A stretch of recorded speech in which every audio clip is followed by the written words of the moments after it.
12 ऐसे गुण जो बुद्धिमान व्यक्तियों में पाए जाते हैं।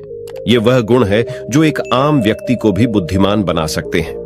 ये गुण कई साल पहले महात्मा गौतम बुद्ध ने अपने शिष्यों को बताए थे, तो इन्हीं 12 गुणों को हम आज के इस वीडियो में आपको बताने वाले हैं। तो बिना देर किए चलिए वीडियो की शुरुआत करते हैं। एक समय की बात है, बुद्ध के कुछ शिष्य इस बात पर बहस कर रहे थे कि बुद्धिमान व्यक्ति कौन है, उसके लक्षण क्या हैं और वे कौन सी आदतें हैं जो उसे बुद्धिमान बनाती हैं। काफी देर तक बहस करने के बाद जब वे एक दूसरे के उत्तरों से संतुष्ट नहीं हुए तो उन्होंने अपने गौतम बुद्ध के पास जाने का फैसला किया। वे सभी अपने बुद्ध के पास पहुंचे और उन्हें अपना प्रश्न बताया। बुद्ध शिष्यों का प्रश्न सुनकर मुस्कुराए और बोले, बुद्धिमान व्यक्ति को कहा जाता है बुद्धिमान अपने कुछ गुणों के कारण। बुद्धिमान व्यक्ति में ये 12 गुण पाए जाते हैं। तो इस तरह से बुद्ध ने अपने शिष्यों को 12 गुण बताना शुरू कर दिया। तो चलिए जानते हैं वह 12 गुण कौन से हैं। पहला गुण, बुद्धिमान लोग अपने मन का रहस्य किसी को नहीं बताते। बुद्धिमान लोग जानते हैं कि जो व्यक्ति आज हमारा मित्र है वह मेरा शत्रु बन सकता है, इसलिए ये अपनी निजी बातें, अपनी कमजोरियां और अपने राज किसी को नहीं बताते। लेकिन ज्यादातर लोग अपने मन की बात करते हैं, अपने घर और उन बातों के बारे में बात करते हैं जिन्हें उन्हें गुप्त रखना चाहिए था। वे उन बातों को अपने दोस्तों, रिश्तेदारों और पड़ोसियों को भी बताते हैं, और फिर जब बुरा समय आता है तो उन्हें धोखा मिलता है और फिर ये लोग इसके लिए दूसरों को दोषी ठहराते हैं। बुद्धिमान व्यक्ति का दूसरा गुण यह है कि बुद्धिमान लोग हर किसी से बात करते हैं। वे ऐसा करते हैं ताकि हर किसी को सीखने का अनुभव मिल सके। वह समझते हैं कि किसी भी क्षेत्र में एक सफल व्यक्ति ही समझा सकता है, यह कुछ ही मिनटों में। इसे स्वयं सीखने में 19 साल लगेंगे। एक बुद्धिमान व्यक्ति दूसरों की सफलता के साथ साथ उनकी विफलता से भी सीखने की कोशिश करता है, और यही वास्तव में सीखने लायक है, क्योंकि अगर कोई यह पता लगा सकता है कि ऐसी कौन सी चीजें हैं जो काम नहीं करती हैं, तो उसके सभी ध्यान और प्रयास उन चीजों पर केंद्रित होगा जो वास्तव में काम करती हैं, और वह उसे उसके लक्ष्य तक ले जा सकता है। बुद्धिमान व्यक्तियों का तीसरा गुण, बुद्धिमान लोग दूसरों को तभी बताते हैं जब कार्य पूरा हो जाता है, जबकि मूर्ख काम शुरू होने से पहले ही उसके बारे में डींगे हाँकते थे। बुद्धिमान लोग समझते हैं कि काम के बारे में बार बार बात करने से आग ठंडी हो जाती है उस कार्य को पूरा करने के लिए हमारे अंदर। इसके साथ ही यह भी समझने की बात है कि ऐसे व्यक्ति को अपने भविष्य के कार्यों के बारे में बताने का क्या मतलब है जो हमारे उस काम का हिस्सा नहीं है। और अगर गलती से हमने उस व्यक्ति को अपने कार्यों के बारे में बता दिया जो हमारा भला नहीं चाहता है, तो वह पूरी कोशिश करेगा कि हम अपने काम में सफल ना हों। इसीलिए बुद्धिमान व्यक्ति शत्रुओं के षड्यंत्रों से बचता है और काम में आने वाली बाधाओं से बचता है। काम खत्म होने से पहले किसी को नहीं बताता और अचानक अपना काम पूरा करके सभी को आश्चर्यचकित कर देता है। इसलिए ऐसे व्यक्ति से सभी डरते हैं और सभी उसका सम्मान करते हैं। बुद्धिमान लोगों का चौथा गुण, बुद्धिमान लोग अफवाहों पर विश्वास नहीं करते, ना ही ये किसी की बातों पर आंख मूंद कर विश्वास करते हैं। ये अपनी बुद्धि और ज्ञान के बल पर चीजों को परखते हैं। ये सच्चाई की गहराई में जाकर और उसे अच्छे से समझने के बाद ही फैसला लेते हैं, चाहे सामने वाला कितनी भी मीठी मीठी बातें कर ले, चाहे कितनी भी कोशिश कर ले। लेकिन एक बुद्धिमान व्यक्ति तब तक उसकी बातों पर विश्वास नहीं करता जब तक उसे सामने वाले की कथनी और करनी में समानता नजर नहीं आती। सीधे शब्दों में कहें तो एक बुद्धिमान व्यक्ति एक तार्किक व्यक्ति भी होता है। वह लोगों के शब्दों के बजाय उनके कार्यों पर ध्यान देता है। बुद्धिमान लोगों का पांचवा गुण यह है कि बुद्धिमान लोग हर काम अपने समय के अनुसार करते हैं। वे अपने खाली समय का भी उपयोग करते हैं और इसके लिए वे सबसे महत्वपूर्ण काम करते हैं। बुद्धिमान लोग समय को ध्यान से अधिक महत्व देते हैं, क्योंकि वे इस बात को अच्छी तरह से समझते हैं कि इस दुनिया में समय ही एकमात्र ऐसी चीज है जो सीमित है और जिसे किसी भी तरह से बढ़ाया नहीं जा सकता है। इसीलिए वह अपने हर काम की एक सूची रखते हैं और उसे समय पर पूरा करने का प्रयास करता है। बुद्धिमान लोग जीवन में आलस्य और टाल मटोल को अपना सबसे बड़ा दुश्मन मानते हैं। इसलिए वे कभी भी खुद को इन दो आदतों का शिकार नहीं होने देते। किसी काम को टालना कभी भी इंसान को आगे नहीं बढ़ने देता। यह एक मानसिक बीमारी है जो आजकल ज्यादातर लोगों में पाई जाती है और यही उनकी असफलता का सबसे बड़ा कारण है। बुद्धिमान लोगों का छठा गुण, यह है कि उन्हें किसी से कोई शिकायत नहीं होती। वे समझते हैं कि मनुष्य गलतियों से बना है, इसलिए वे लोगों को माफ कर देते हैं। एक बुद्धिमान व्यक्ति दूसरे व्यक्ति को वैसे ही स्वीकार करता है जैसे वह है, क्योंकि वह यह भी समझता है कि दुनिया में हर व्यक्ति एक दूसरे से अलग है, इसलिए हर किसी की सोच और व्यवहार एक जैसा नहीं हो सकता। वे लोगों की सोच और व्यक्तिगत स्वतंत्रता का सम्मान करते हैं। वे सभी को अपनी बात रखने का मौका भी देते हैं और वे जो कहते हैं उसे ध्यान से सुने। बुद्धिमान लोगों का सातवां गुण यह है कि वे असफल होने के बाद हार नहीं मानते, बल्कि उसे अपना हथियार बनाते हैं और उससे सीख लेकर फिर से अपने काम में लग जाते हैं। वे कभी भी अतीत की सफलता पर निर्भर नहीं रहते और न ही हमेशा उनकी प्रशंसा करते हैं, क्योंकि वे अच्छी तरह से जानते हैं कि कल है और भविष्य में उन्हें वही मिलेगा जिसके लिए वे आज काम करते हैं। असफलताएं बुद्धिमान लोगों को कुछ समय के लिए दुखी कर सकती हैं, लेकिन वे ऐसा कर सकते हैं उन्हें विचलित न करें, क्योंकि बुद्धिमान लोग अच्छी तरह जानते हैं कि असफलता क्या है। सफलता से पहले सीखे गए सबक के अलावा कुछ नहीं, जो उन्हें उनकी गलतियों और कमियों के बारे में बताता है, जिससे सीखकर वे अगली बार और अधिक सटीकता से प्रयास कर सकते हैं। अर्थात बुद्धिमान लोग असफलताओं को सीखने का अवसर मानते हैं और इस अवसर का उपयोग करने का प्रयास करते हैं। बुद्धिमान लोगों का 8वां गुण, बुद्धिमान लोगों की आदत होती है कि जब चीजें योजना के अनुसार नहीं होती हैं, तब भी वे इसके लिए दूसरों को दोष नहीं देते हैं, बल्कि अपने अंदर झांकते हैं और उनकी गलतियों को जानने का प्रयास करते हैं। वे उस कार्य को पूरा करने के लिए और अधिक मेहनत करने की कोशिश करते हैं। बुद्धिमान लोग कभी भी दोष देकर बचने की कोशिश नहीं करते हैं, बल्कि अगर उनसे कोई गलती हुई है तो बिना किसी डर और शर्म के सबके सामने अपनी गलती स्वीकार कर लेते हैं, क्योंकि वे समझते हैं कि गलती स्वीकार करने के बाद ही ऐसा हो सकता है सुधारा जाए।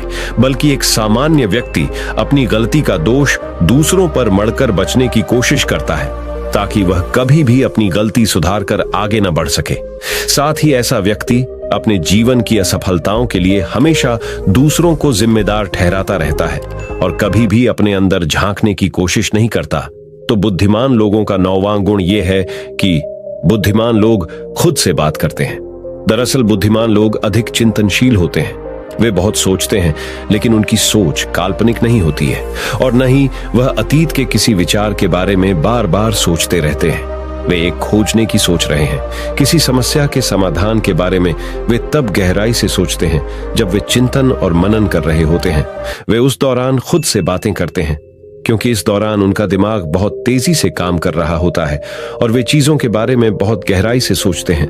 तो बुद्धिमान लोगों का 10वां गुण है, बुद्धिमान लोग भविष्य के बारे में सोचते हैं और वर्तमान में बात करते हैं। वे तब तक अपना आपा नहीं खोते जब तक कोई अपनी सीमा नहीं पार कर जाता और सभी के साथ सम्मान से पेश आते हैं। और साथ ही एक बुद्धिमान व्यक्ति कुछ भी करने से बचता है, ऐसा वादा जिसे वे भविष्य में पूरा नहीं कर सकते। बुद्धिमान व्यक्ति बोलने से पहले यह सोचता है कि भविष्य में मेरे कहने का परिणाम क्या होगा, इसलिए वह गुस्से में भी ऐसी बातें नहीं कहता जिससे भविष्य में उन्हें परेशानी हो। दरअसल बुद्धिमान व्यक्ति की सबसे बड़ी निशानी यही होती है कि वह शब्दों का प्रयोग सोच समझकर करता है। तो दोस्तों, बुद्धिमान लोगों का 11वां गुण यह है कि बुद्धिमान लोगों की एक पहचान ये होती है कि वे अपने काम और जीवन में इतने तल्लीन रहते हैं कि उन्हें दूसरे लोगों और अन्य चीजों की परवाह नहीं है। वे बकवास करने और दूसरों के बारे में बुरी बातें करने में अपना समय बर्बाद नहीं करते हैं, बल्कि इस समय का उपयोग कुछ नया सीखने और पढ़ने के लिए करते हैं। वे लगातार चीजों को सीखने और खुद को बेहतर बनाने की कोशिश करते हैं। तो बुद्धिमान लोगों का 12वां गुण यह है कि बुद्धिमान लोग अपना काम खुद करना पसंद करते हैं। इन्हें अपने काम में दूसरों का हस्तक्षेप पसंद नहीं होता, इसलिए ये अपना ज्यादातर काम एकांत में ही करते हैं और अधिक से अधिक समय अकेले बिताना पसंद करते हैं। बुद्धिमान लोग अपना अधिकांश समय लिखने, पढ़ने और अच्छे विचारों पर विचार मंथन करने में बिताते हैं, इसलिए उनमें सोच समझकर सवाल पूछने की क्षमता होती है। वे तथ्यों के आधार पर बात करते हैं, आस्था के आधार पर नहीं। साथ ही बुद्धिमान लोग जिज्ञासु भी होते हैं और अपना हर सवाल बिना डरे पूछें। लेकिन एक बुद्धिमान व्यक्ति अपने आत्मविश्वास को घमंड में नहीं बदलने देता। वह जीवन भर कुछ न कुछ सीखता रहता है और खुद को विनम्र रखता है। शिक्षक ने कहा कि बुद्धिमान व्यक्ति के ये 12 गुण हैं, और अगर ये 12 गुण हैं एक इंसान के अंदर, तो आप भी बुद्धिमान हैं। सभी शिष्य बुद्ध की बातों से संतुष्ट हुए। उन्होंने इस जानकारी के लिए बुद्ध को धन्यवाद दिया और चले गए। दोस्तों, हम आपको बताते हैं कि बुद्धिमान लोग किसी से भी नहीं डरते, क्योंकि उनको पता है मन के सारे डर काल्पनिक होते हैं। मन के सारे डर को खत्म कैसे किया जाए, इस पर हम आपको एक और कहानी सुनाने जा रहे हैं।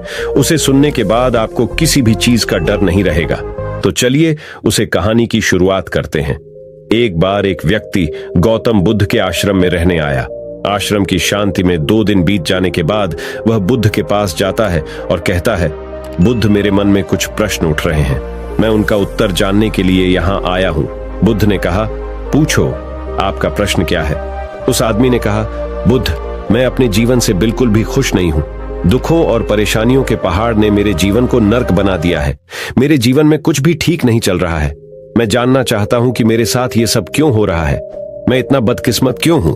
बुद्ध ने कहा, सबसे पहले तुम मुझे बताओ कि इसका कारण क्या है। आपके दुख के लिए वे कौन सी बातें हैं जिनके कारण आप इतने परेशान और चिंतित हो गए? बुद्ध के प्रश्न पर कुछ देर सोचने के बाद उस व्यक्ति ने कहा, यह कैसा प्रश्न है? मैंने आपसे एक प्रश्न पूछा और आप उत्तर देने के बजाय पूछ रहे हैं। बुद्ध उस व्यक्ति की बात सुनकर मुस्कुराए। यदि तुम अपने दुख का कारण नहीं जानते हो, तो तुम मुझसे यह उम्मीद कैसे कर सकते हो कि मैं तुम्हारे दुख का कारण जान पाऊंगा? व्यक्ति ने कहा, बुद्ध, लेकिन लोग कहते हैं कि आप भगवान हैं, आप सब कुछ जानते हैं, आप लोगों के मन को पढ़ते हैं, तब आपको मेरे दुख का कारण पता चल जाएगा। बुद्ध हल्के से मुस्कुराए और गंभीर स्वर में बोले, तुम ये सोचकर गलती कर रहे हो कि कोई आएगा और तुम्हें तुम्हारी सभी समस्याओं से बाहर निकाल देगा, लेकिन ऐसा कभी नहीं होगा। केवल तुम ही हो जो तुम्हें तुम्हारी परेशानियों से बचा सकते हो।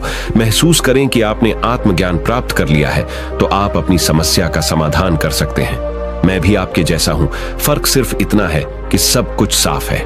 जिस दिन आपके जीवन की सभी समस्याएं दूर हो जाएंगी, उसी दिन से आपकी भी समस्या के लिए बुद्ध के पास जाने की जरूरत नहीं पड़ेगी।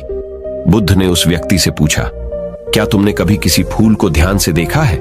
यह सुनकर वह व्यक्ति आश्चर्यचकित हो गया और बोला, बुद्ध, फूल तो एक साधारण सी चीज है, इसे तो सभी ने देखा है।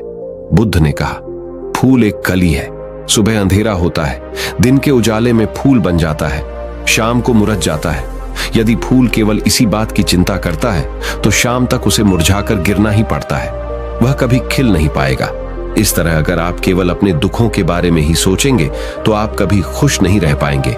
इसलिए मैं आपको बताना चाहता हूं कि आपके जीवन में अभी भी बहुत सी चीजें हैं जिनके बारे में अगर आप बारीकी से देखें, तो आप अभी भी खुश हो सकते हैं। आप उनके बारे में सोचकर मुस्कुरा सकते हैं। आप अंदर से खुश हो सकते हैं। आप अपने जीवन की कमजोरी के बजाय अपने जीवन के सर्वश्रेष्ठ पर ध्यान केंद्रित करें। यदि आप अपने जीवन में खुशी चाहते हैं, तो आपको इस शाश्वत नियम का पालन करना होगा। अच्छे पर ध्यान देना होगा और जीवन में सकारात्मक रहना होगा। मैं तुम्हें सिर्फ रास्ता दिखा सकता हूं। मैं तुम्हें दिखा सकता हूं कि उस रास्ते पर कैसे चलना है, लेकिन तुम्हें उस रास्ते पर खुद से चलना होगा। बुद्ध के ऐसे शब्द सुनकर वह आदमी कुछ देर तक शांत बैठा रहा। फिर उसने कुछ सोचा और कहा, लेकिन बुद्ध, मैं चलता हूं, एक बात समझ नहीं आ रही। क्या मेरा पूरा जीवन एक ही तरीके से हल हो सकता है? बुद्ध ने बहुत धीरे से उत्तर देना शुरू किया।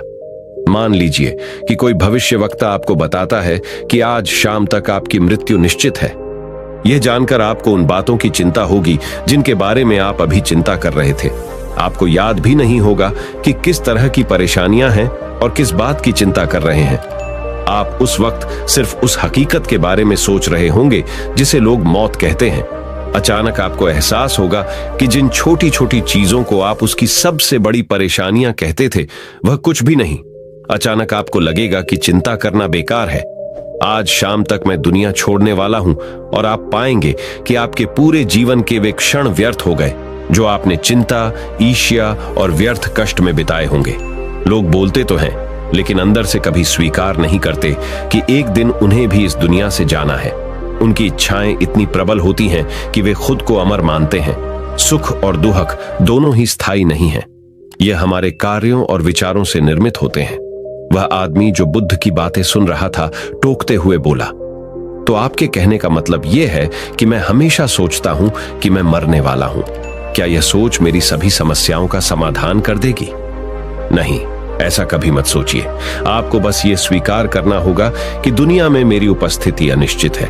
मैं जब तक यहां हूं एक खुशहाल जीवन जीऊंगा। आपके जीवन में जो भी अच्छी चीजें हो रही हैं उनके साथ जिएं, वह तुम्हें आंतरिक खुशी और शांति देगी। अपना दिमाग ठीक करो और धीरे धीरे तुम्हारे जीवन की सभी समस्याएं समाप्त हो जाएंगी। व्यक्ति के जीवन के अधिकतर दुख उसकी इच्छा से ही उत्पन्न होते हैं, इसलिए आप अपने मन पर नियंत्रण रखें। यदि आप अपने मन का इलाज एक बच्चे के मन की तरह कर सकते हैं तो आपको आंतरिक शांति महसूस होगी। उस व्यक्ति ने कहा कि आपने मन को नियंत्रित करने की बात कही। आप चंचल मन को कैसे नियंत्रित कर सकते हैं? बुद्ध ने कहा कि सबसे पहले तुम्हें सुख और दुख के बीच अंतर समझना होगा। आपको सबसे पहले यह जानना होगा कि आपके लिए खुशी और दुख का क्या मतलब है। इसके बाद अभ्यास के द्वारा अपने मन को इस प्रकार तैयार करना है कि आप न तो खुशी के मौके पर ज्यादा खुश हों और न ही दुखी होने पर ज्यादा दुखी हों। आपको खुद को पूरी तरह से मध्य में रखने का प्रयास करना होगा, जिसे मैं मध्यम मार्ग कहता हूं। यदि आप अपने जीवन में गहराई से उतरेंगे और यह पता लगाने का प्रयास करेंगे कि क्या चीज आपको खुश करती है और क्यों, तो अंत में आपको केवल एक ही उत्तर मिलेगा कि आप आपके सभी दुखों का कारण हैं। आपकी इच्छा, आसक्ति, इच्छा, ये सब आपके मन द्वारा निर्मित है। इसलिए यदि आप अपने मन पर नियंत्रण कर लेंगे तो आपके सभी दुख समाप्त हो जाएंगे। गौतम बुद्ध ने उस व्यक्ति से कहा कि यदि आप एक और छोटा सा काम करेंगे तो आप देखेंगे कि आपके जीवन के सभी दुख हमेशा के लिए समाप्त हो जाएंगे। बुद्ध के मुख से ऐसे वचन सुनकर वह व्यक्ति उत्तेजित हो गया और बोला, मुझे उसके लिए क्या करना होगा? बुद्ध के मुख से ऐसे शब्द सुनकर वह व्यक्ति उत्तेजित हो गया और बोला, मुझे उसके लिए क्या करना होगा? बुद्ध ने कहा कि तुम अगले 2 दिनों तक किसी से बात नहीं करोगे और कागज लेकर आश्रम के एकांत स्थान पर बैठ जाओ। आपको वहां बैठकर उन दुखों के बारे में सोचना और लिखना है जो आपकी परीक्षा ले रहे हैं, और उनका कारण भी लिखना है। और दूसरे पेज पर आपको थोड़ी सी खुशी लिखनी है और यह भी लिखना है कि आपको यह खुशी क्यों है। अगर जल्दबाजी करने की कोई जरूरत नहीं है, आपके पास बहुत समय है, आप आराम से सोच सकते हैं। जाओ और सोचो और आराम से लिखो। उस आदमी ने बुद्ध को प्रणाम किया और आश्रम के कोने में बैठ गया। 2 दिन बाद वह कुछ लेकर बुद्ध के पास वापस आया। उसके हाथ में कागज को देखकर बुद्ध ने कहा, सबसे पहले तुम कागज से अपना दुख पढ़कर सुनाओ। व्यक्ति ने सबसे पहले अखबार पढ़ना शुरू किया। मेरे परिवार के सदस्य अमीर हैं, लेकिन मैं गरीब हूं और काम करता हूं। मैं अपने काम में अमीर नहीं हूं और मैं अपने काम में सहज हूं और मेरी तुलना दूसरों से की जाती है। व्यक्ति ने आगे पढ़ना शुरू किया। दूसरा, मेरे पड़ोस में बहुत से लोगों ने बचत की है, लेकिन मेरे पास बचत के नाम पर कुछ भी नहीं है। इसका पहला कारण यह है कि मैं काम कम जानता हूं, लेकिन खर्च बहुत करता हूं। आज मेरे पास बचत के नाम पर कुछ भी नहीं है। मेरी पत्नी काफी समय से बीमार है और उसकी बीमारी का कारण मैं हूं। मेरी लापरवाही के कारण मैं उसे कभी किसी डॉक्टर के पास नहीं ले गया। मैंने इसे भाग्य पर छोड़ दिया। शायद ये मेरी अपमानजनक इच्छा थी कि अगर मैं बीमारी से मर जाऊं तो मैं एक खूबसूरत महिला से शादी करूंगा। चौथा, मैं मन में फ्री पैसे पाने के बारे में सोचता रहता हूं, परंतु योजना पूरी नहीं होती। मैं दुख के सागर में डूब जाता हूं, फिर ये दुख मुझसे सहन नहीं होता और इसका कारण मैं ही हूं। मुझे पता है कि मेरे पास अल्कोहल पीने के लिए पैसे नहीं है, फिर भी मैं इसे पीता हूं। मैं अपना दिन खुशी से जीता हूं, लेकिन ऐसा करने में सक्षम नहीं होने पर देखता रहता हूं। बुद्ध, ये मेरे जीवन के सबसे बड़े दुख हैं और गहराई से सोचने के बाद मैंने पाया कि कई उनमें से मेरे कार्यों और मेरे विचारों के कारण हुआ। यह सुनने के बाद आपने मुझे खुशी का पेपर पढ़कर सुनाया। पिछले 2 दिनों में मैंने जो कुछ भी महसूस किया वैसा मैंने अपने जीवन में कहीं भी अनुभव नहीं किया। पिछले 2 दिनों में मुझे एहसास हुआ कि वास्तविक शांति और आनंद कितना महान है और मैं इसका अनुभव करके बहुत खुश हूं। मेरी खुशी के कारणों की सूची बहुत लंबी है। इसे पढ़ने और समझने में बहुत समय लगेगा। उस व्यक्ति के मुंह से ऐसी बातें सुनकर वह व्यक्ति मुस्कुराया और बोला, सिर्फ आपके लिए ही नहीं बल्कि हम सभी के लिए कारण एक ही है। वह व्यक्ति अपना बहुत सारा समय बर्बाद करता है। आप दुख का कारण ढूंढने में लगे हैं। हमारा जीवन भी एक तरह से सुख, शांति और आनंद की तिजोरी है। बुद्ध ने उस व्यक्ति से कहा कि खुशी के सभी कारणों को साझा करने की जरूरत नहीं है। तुम उनमें से कुछ का पाठ कर सकते हो। वह व्यक्ति बड़ी मुस्कुराहट के साथ पढ़ने लगा। पहली खुशी, क्योंकि मैं जीवित हूं और दुनिया में रह रहा हूं और मैं स्वस्थ हूं। मेरे माता पिता, एक पत्नी और 2 बच्चे हैं। ऐसे ही मेरे पिता के पास कई अनमोल खजाने हैं, जैसे मेरे माता पिता का प्यार, मेरी पत्नी का प्यार, मेरे बच्चों का प्यार। और एक पिता की दूसरा कारण यह है कि मैं कड़ी मेहनत कर सकता हूं। मैं कोई भी काम कर सकता हूं। आपकी आय में कोई बाधा नहीं आ सकती और आप अपने परिवार की सभी जरूरतों को पूरा कर सकते हैं।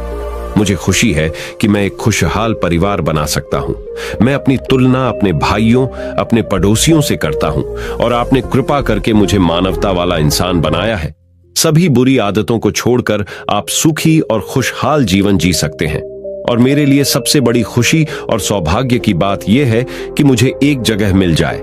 और जब तक मैं इस दुनिया में हूं, हमारी इच्छा और आसक्ति ही सभी दुखों का कारण है।